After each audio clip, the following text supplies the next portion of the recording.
长期投入绘画创作的艺术家黄怡文老师，每一年拢会甲伊的牵手康月竹老师共同举办桃花相依的展览。今年以着谦卑为主题，现场展示了各种知名的釉菜，加上黄怡文老师用上简单的杯仔来做呈现，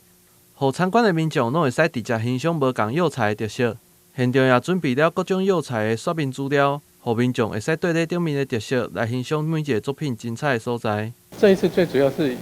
釉药的一种介绍，跟大家介绍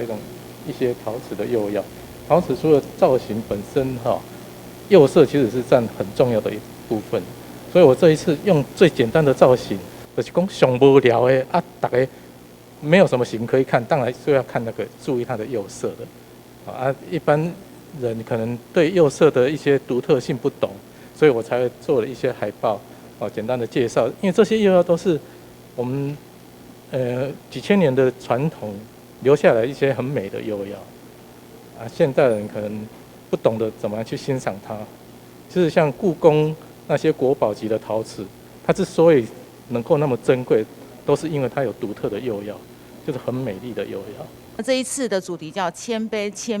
除了是老师个人的一个特质，他谦卑的精神之外，他也很花了非常多年的时间，做了上万个杯子，然后选出1000个杯子，透过这个谦卑的这个主题来做整体的呈现。老师会选择呈现这么丰富的釉菜，上重要的原因就是希望来欣赏的民众，拢会使看到这历史悠久、充满价值的釉菜，将因传承落来。因为现在既然对陶艺有兴趣的人非常的多，学陶的人也很多，但是因为釉药的研究需要花很长的时间跟一些心血，所以我是希望说，以我对陶艺的一些了解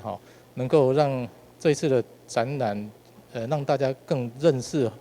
一些美丽的釉药，一些传统很不容易的一些釉色。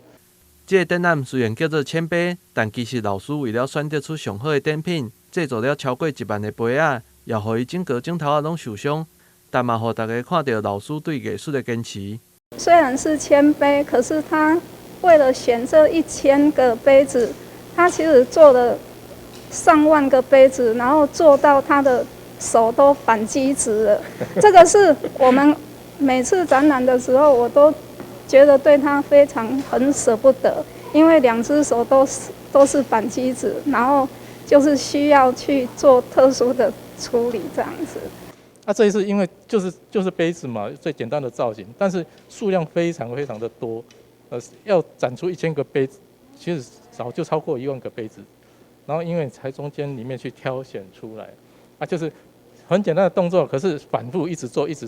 就造成反击直这样子的一个状况。这届的展览将会展出到4月11号，主办单位也将要伫3月20号开幕动工，由着2位艺术家亲自介绍作品，并分享创作过程的故事。欢迎喜爱绘画，或者是想要了解各种釉菜的民众，会使到文化中心的文物陈列馆来参观。同时也提醒民众，防疫期间要挂嘴掩，并配合实名制。但新闻郭博义采访报道。